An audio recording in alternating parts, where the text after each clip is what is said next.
what is Kraing? Okay.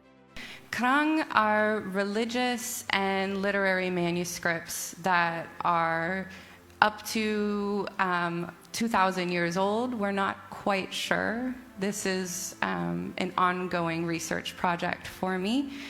The manuscripts that I have found in Kampong Cham province, the texts within them date back to the 17th century, and the manuscripts themselves are over 100 years old. So these manuscripts, traditional Kraing, are made by hand from the damsnai. So from a botanical background, damsnai is in the same family as the mulberry tree. It's actually a very large family with many species in it. So some other materials that you might find within the Kraing manuscripts are dammon, the rice straw, and jute fiber. And I'm going to tell you a little bit about the process for how I made this Kraing. So first, we go out and find damsnai. Damsnai is very easily found in different parts of this country, but over 100 years ago, I think it was a lot more prevalent in this country.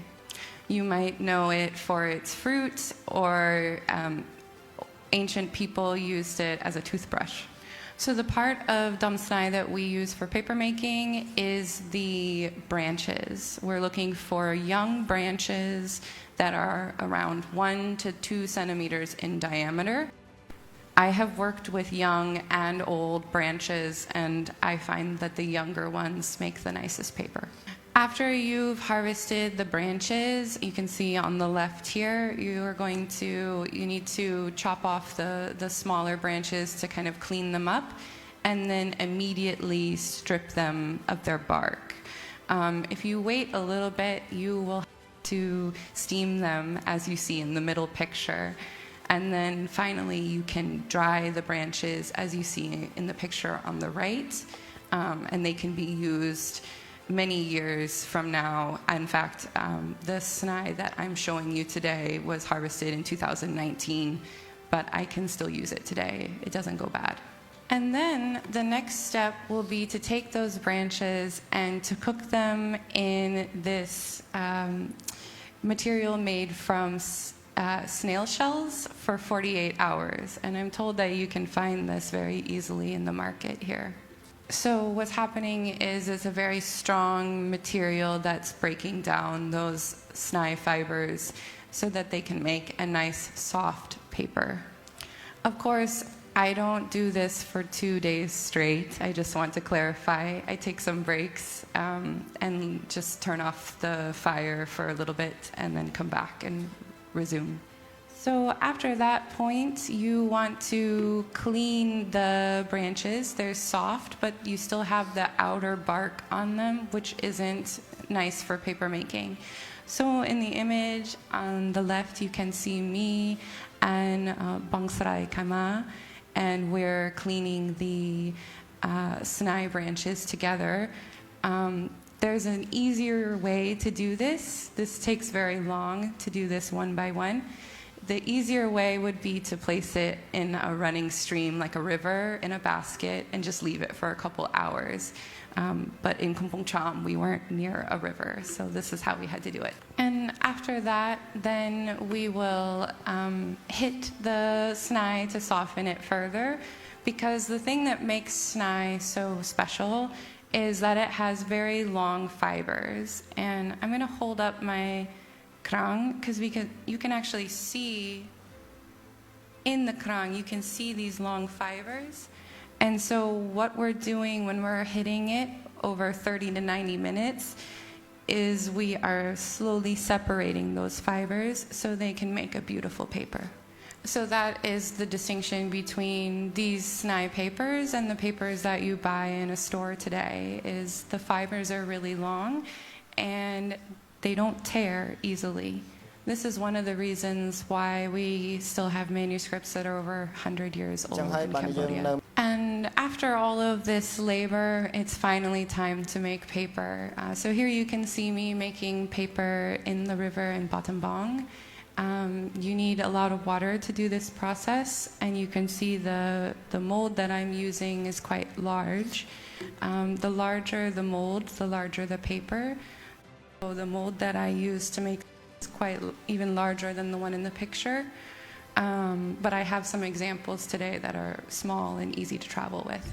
So what I do is I submerge a wooden frame that's covered with a mosquito net, and that material can be a number of things. It could be the jute fiber, it could be a screen or a mosquito net, anything that allows water to pass through it.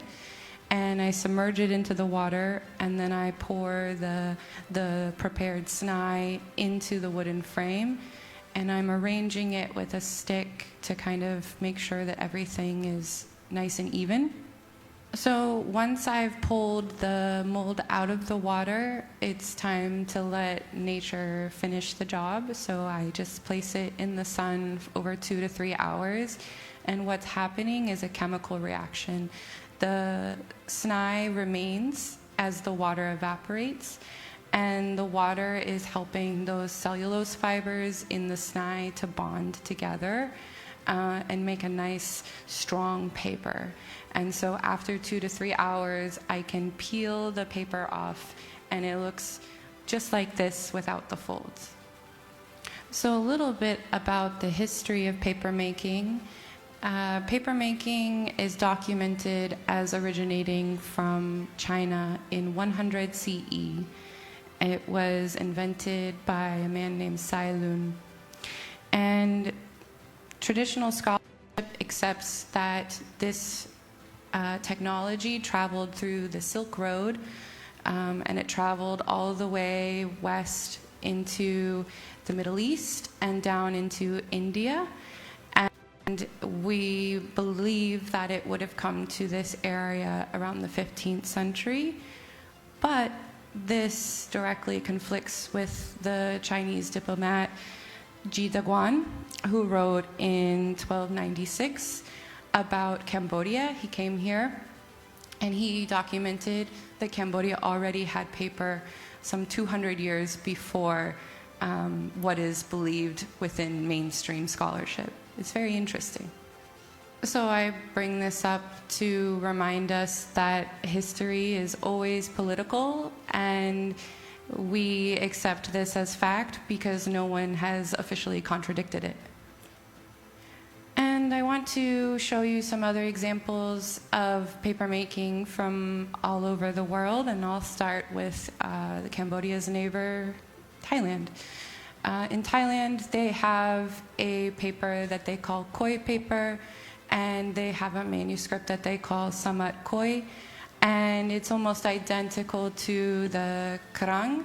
The main differences between these two styles of manuscript is that the samat khoi, many of them have ended up in foreign collections in England, in the United States, in France, and they have very beautiful illustrations, but these are made for an art market, whereas the Kraing from Cambodia have less illustrations, and they are for communities in Cambodia. They're sacred documents that are shared within communities. That's the major distinction. Right, because the Kraing cannot be bought. They are commissioned for merit making. They're not an object that is purchased. They're an object that is commissioned to honor someone. But again, the only reason that I'm here is because I first learned about samat khoi. So I think Thailand has already done a really great job of marketing these objects. And now maybe it's time for Cambodia to also let everyone know.